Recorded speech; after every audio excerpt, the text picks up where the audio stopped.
വീടിൻ്റെ ഇൻറ്റീരിയർ ചെയ്യുമ്പോൾ വളരെ പ്രധാനമായി ഉപയോഗിക്കുന്ന ഒരു മെറ്റീരിയലാണ് എൻ്റെ കയ്യിലിരിക്കുന്ന ഈ പ്ലൈവുഡ്. ഇത് ദീർഘകാലം നിലനിൽക്കേണ്ട ഒരു സംഭവമാണ്, പ്രത്യേകിച്ച് നമ്മൾ ഇൻറ്റീരിയർ ചെയ്യുമ്പോൾ. അപ്പോൾ ഇതിൻ്റെ ക്വാളിറ്റി നമ്മൾ ഓരോരുത്തരും ഉറപ്പുവരുത്തണം. So welcome to fraud busting series episode 3.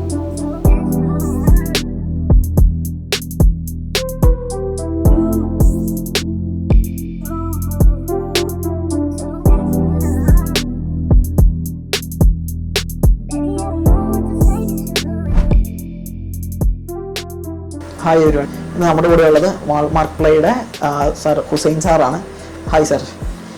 Sir, ആദ്യമായിട്ടൊരു ചോദ്യം ചോദിക്കാനുള്ളത്, നല്ലൊരു പ്ലൈവുഡ് എങ്ങനെയാണ് തിരിച്ചറിയുന്നത്? നല്ലൊരു പ്ലൈവുഡ് തിരിച്ചറിയണമെങ്കിൽ നമുക്ക് ഫസ്റ്റ് ലുക്കിൽ നമുക്കൊന്നും തിരിച്ചറിയില്ല. നമ്മൾ മാക്സിമം അതിന്റെ CML നമ്പർ ചെക്ക് ചെയ്ത് പ്രോപ്പറായിട്ട് ചെക്ക് ചെയ്തതിന് ശേഷം, ആ ചെക്ക് ചെയ്യണമെങ്കിൽ നമുക്ക് BASന്റെ ഒരു ആപ്ലിക്കേഷൻ ഉണ്ട്. ആപ്ലിക്കേഷനിൽ കയറി ആ CML നമ്പർ അടിച്ചാൽ നമുക്ക് ഈസി ആയിട്ട് കണ്ടുപിടിക്കാൻ പറ്റും. അങ്ങനെയാണ് നല്ലൊരു പ്ലൈവുഡ് കണ്ടുപിടിക്കാൻ പറ്റുന്നത്.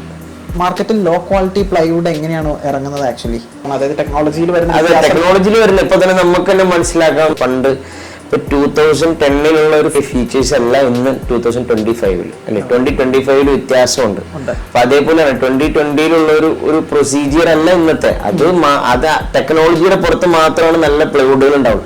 അതിനപ്പുറം അതിൽ യൂസ് ചെയ്യുന്ന വുഡ്, അതിൽ യൂസ് ചെയ്യുന്ന റെസിൻ, അതിനെങ്ങനെയാണോ അതിന്റെ കപ്പാസിറ്റി എങ്ങനെയാണോ അതുപോലെയാണ് അതിന്റെ ഔട്ട് നമുക്ക് കിട്ടുള്ളൂ. നല്ല വുഡ് യൂസ് ചെയ്യുകയാണെങ്കിൽ നല്ല പ്ലൈവുഡ് ഉണ്ടാവാൻ പറ്റും. നല്ല റെസിനാണ്, നല്ല അത് രണ്ടും ഉണ്ടായിട്ടും കാര്യമില്ല. നല്ല പ്രൊസീജിയർ വേണം. നല്ലൊരു പ്രൊസീജിയർ ഇല്ല, എല്ലാം ഉണ്ട് നമ്മുടെ നല്ല പ്രൊസീജിയർ ഇല്ലാണ് നമ്മൾ അതിന് എന്ത് കാണിച്ചിട്ടും കാര്യമില്ല. അതാണ് വ്യത്യാസം. അതാണ് ഈ ആൾക്കാര് പ്രത്യേകം പ്ലൈവുഡിന്റെ കേസ് പറയുമ്പോൾ ഗർജൻ, ഫുൾ ഗർജൻ എന്നൊക്കെ എന്തുകൊണ്ട് ഗർജന്റെ ഒരു എന്താണ് ഗർജൻ എന്ന് പറഞ്ഞാല് അത് നമ്മുടെ നാട്ടിലുള്ള ഒരു മരമല്ല. അത് നമ്മുടെ നാട്ടിൽ അവൈലബിൾ ആയിട്ടുള്ള മരങ്ങളിൽ ഏറ്റവും നല്ല മരം യൂക്കാലിപ്റ്റസ് എന്ന് പറഞ്ഞ ഒരു മരമാണ്. യൂക്കാലിപ്റ്റസ് നമ്മൾ കാണുന്ന ഈ 3-6 മരം ഒരു ഏരിയയിലേക്ക് നമ്മൾ കാണുന്ന ഒരു മരമാണ് യൂക്കാലിപ്റ്റസ്.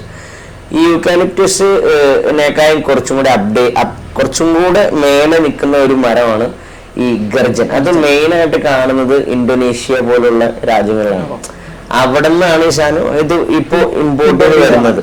ഇപ്പൊ നമുക്ക് നേരത്തെ പ്ലൈവുഡ് നമുക്ക് ഇമ്പോർട്ട് ചെയ്യായിരുന്നു. ഇപ്പോ പ്ലൈവുഡ് നമുക്ക് ഇമ്പോർട്ടിങ് നിന്നു മൊത്തത്തിൽ. എന്താ പറയുക, BAS ഇന്ത്യൻ സ്റ്റാൻഡേർഡ് വെച്ച് നമുക്ക് അത് ഇമ്പോർട്ട് ചെയ്യാനുള്ള അനുമതി നിലവിൽ ഇല്ല. ഉണ്ടായിരുന്നു, അത് നിർത്തലാക്കി. അപ്പോ ഈ ഫുൾ ഗർജൻ പ്ലൈവുഡ് എന്ന് പറഞ്ഞാൽ അത് മെയിൻലി യൂസ് ചെയ്യുന്നത് 100% വാട്ടർ പ്രൂഫ്. ഇപ്പൊ ഞാൻ ഇതിൽ നിങ്ങൾക്ക് കാണിച്ചു തരാൻ പറ്റുമല്ലോ. ഇതൊക്കെ ഒരു ഫുൾ ഗർജൻ പ്ലൈവുഡ് ആണ്, കണ്ടില്ലേ?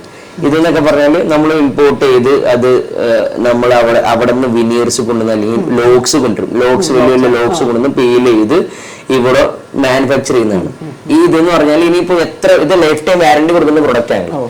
അവർക്ക് എത്ര ഇത് എന്ന് പറഞ്ഞാൽ നമുക്ക് അത് അങ്ങനെയുള്ള ഒരുപാട് കാറ്റഗറീസ് ഉണ്ട് ഇതിൽ. നമ്മൾ അതിനെ കുറിച്ച് ജനങ്ങൾ ബോധേഡല്ല, അതിന് കുറച്ച് ഒരു അവയർനെസ് അവർക്കില്ല.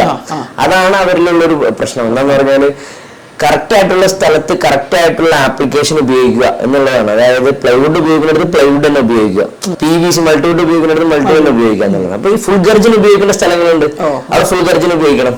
ഇനിയിപ്പോ അഥവാ അത് വേണ്ട, യൂക്കാലിപ്റ്റസ് മതി. വെള്ളമായി കൂടുതൽ സമ്മർദ്ദം ഇല്ലാത്ത സ്ഥലങ്ങളിൽ നമുക്ക് eucalyptus is A good option. നമുക്ക് അതിനെപ്പറ്റി അറിയില്ല. ഇപ്പം തങ്ങളെ പോലുള്ള ഒരാൾക്ക് അല്ലെങ്കിൽ പുറത്തുനിന്ന് ഒരാൾ വരാണെങ്കിൽ നമുക്ക് അതിനെപ്പറ്റി അറിവുണ്ടാവില്ല. അതിന്റെ കറക്റ്റ് ആയിട്ടുള്ള പ്രോപ്പർ CML നമ്പർ ചെക്ക് ചെയ്ത് ആ കമ്പനി അതിന് കാപ്പബിൾ ആണോ, അതിനുള്ള കപ്പാസിറ്റി ഉണ്ടോ എന്നുള്ള ചെക്ക് ചെയ്തതിനു ശേഷം മാത്രം നമ്മൾ പർച്ചേസ് ചെയ്യാൻ ശ്രദ്ധിക്കും. അതാണ് എന്റെ ഒരു ഒപ്പീനിയൻ. അതാണ്. മനസ്സിലായി. ക്വാളിറ്റി കുറഞ്ഞ പ്ലൈവുഡ് യൂസ് ചെയ്താൽ എന്തൊക്കെ പ്രശ്നങ്ങളാണ് ഉണ്ടാവുക? ക്വാളിറ്റി കുറഞ്ഞ പ്ലൈവുഡുകൾ യൂസ് ചെയ്യുമ്പോൾ നമുക്ക് അതൊരു ബർഡനായിട്ട് മാറും. അതെന്താന്ന് പറഞ്ഞാല് ചെതലിന്റെ പ്രശ്നങ്ങൾ, വെള്ളം കൊണ്ടുണ്ടാവുന്ന ബുദ്ധിമുട്ടുകൾ, അല്ലെങ്കിൽ ഈർപ്പം തട്ടുന്ന ബുദ്ധിമുട്ടുകൾ, ഇത് പെട്ടെന്ന് നശിച്ചു പോകും. ഇത് എന്താന്ന് പറഞ്ഞാൽ ഇതിന്റെ ഫംഗസിന്റെ പ്രശ്നങ്ങൾ വന്ന് നമുക്കിത് പെട്ടെന്ന് നമ്മുടെ കേരളത്തിന്റെ മോയ്സ്ചർ നമുക്കറിയാം. ഇപ്പൊ മഴക്കാലമാണ്. നമ്മുടെ രാവിലെ മഴയാണെങ്കിൽ ഉച്ചയ്ക്ക് ചിലപ്പോൾ വെയിലായിരിക്കും. മറ്റു പല സംസ്ഥാനങ്ങളിൽ ഇത് അങ്ങനെയല്ല. അപ്പൊ നമ്മുടെ സംസ്ഥാനങ്ങളിലുള്ള വ്യത്യാസം എന്ന് പറഞ്ഞാൽ ഇത് ഇങ്ങനെ കംപ്ലൈന്റുകൾ വരുന്നത് മോശം പ്ലൈവുഡുകൾ ഉപയോഗിച്ചാൽ മോശം നമുക്ക് പെട്ടെന്ന് തന്നെ അതിന്റെ റിസൾട്ട് നമുക്ക് കിട്ടും. അതായത് മോശമായിട്ട് നമുക്ക് പെട്ടെന്ന് തന്നെ മാറ്റേണ്ടത്. പ്ലൈവുഡ് വാങ്ങിക്കുന്നവർ ഈ പറയുന്ന പ്രശ്നങ്ങളെ കുറിച്ചൊക്കെ ബോധവാന്മാരാണോ? ഒരു 90% ആൾക്കാരും ഇതിനെപ്പറ്റി എഡ്യൂക്കേറ്റഡ് അല്ല. അതിനെപ്പറ്റി ഞാൻ പറയുമ്പോൾ പറഞ്ഞാൽ ഇപ്പൊ നിങ്ങൾക്ക് ഇതിനൊരു പ്ലൈവുഡ് കണ്ടു, ഇത് എന്താണ്, ഞാൻ ഒരു ബ്രാൻഡ് ചെയ്ത് വെച്ചേക്കുന്നത്, ഇതിൽ എന്തൊക്കെയാണ്, ഞാൻ ഇതിലെല്ലാം മെൻഷൻ ചെയ്തിട്ടുണ്ട്. ഇത് കാലിബ്രേറ്റഡ് ആണ്, ഇത് 4 ടൈം പ്രസ്ഡ് ആണ്, ഇത് ISO 710 പ്രൊഡക്റ്റ് ആണ്, ഇതൊരു GLP ടെക്നോളജി യൂസ് ചെയ്ത് നമ്മൾ ട്രീറ്റ് ചെയ്തെടുത്തേക്കുന്നതാണ്, ഇതിന് ലൈഫ് ടൈം വാറണ്ടി ഉണ്ട്, ഇതെല്ലാം നമ്മൾ മെൻഷൻ ചെയ്തിട്ടുണ്ട്. പലവരും നമ്മൾ ഇത് മെൻഷൻ ചെയ്തിട്ടുണ്ടോ, ഇതിൽ ഇതെല്ലാം ഉണ്ടോ, ഇതിൽ ഞാൻ നിങ്ങൾക്ക് ഇതൊന്നും ഇല്ലെങ്കിൽ നിങ്ങൾക്ക് അറിയില്ല ഇതിൽ എന്തൊക്കെയാ ഉള്ളതെന്നുള്ളത്. ഇതിൽ എല്ലാം നമ്മൾ മെൻഷൻ ചെയ്തിരിക്കണം. അതൊരു BASന്റെ അല്ലെങ്കിൽ ഇത് നമ്മുടെ കമ്പനി അല്ലെങ്കിൽ ഒരു ബ്രാൻഡിങ്ങിന്റെ ഇതിൽ വെച്ച് നമ്മളെല്ലാം അത് പ്രോപ്പറായിട്ട് മെൻഷൻ ചെയ്തിരിക്കണം. ഇല്ലെങ്കിൽ നിങ്ങളെ സംബന്ധിച്ചിടത്തോളം ഒരു പ്ലെയിൻ ആയിട്ടുള്ള ഒരു മെറ്റീരിയൽ എടുത്താൽ അതിനൊന്നുമില്ല. ഇതെന്ന് പറഞ്ഞാൽ നാളെ ഒരു നിങ്ങൾക്ക് തെളിവുകളുണ്ട്, ഇതിന്റെ അല്ലെങ്കിൽ ഗ്യാരണ്ടി സർട്ടിഫിക്കറ്റ് ഉണ്ട്, ഇതിന്റെ സീൽ ഉണ്ടാവും നിങ്ങളുടെ ഇതിൽ. പിന്നെ ലാമിനേറ്റ് നിങ്ങൾ വരുമ്പോൾ ലാമിനേറ്റ് ചെയ്ത് വരുമ്പോൾ ഇതൊന്നും അറിയത്തില്ല. സോ നല്ല ക്വാളിറ്റി ഉള്ള പ്ലൈവുഡ് തന്നെ നമുക്ക് ഇന്റീരിയർ ചെയ്യുമ്പോൾ തിരഞ്ഞെടുക്കാം. Stay tuned for next episode.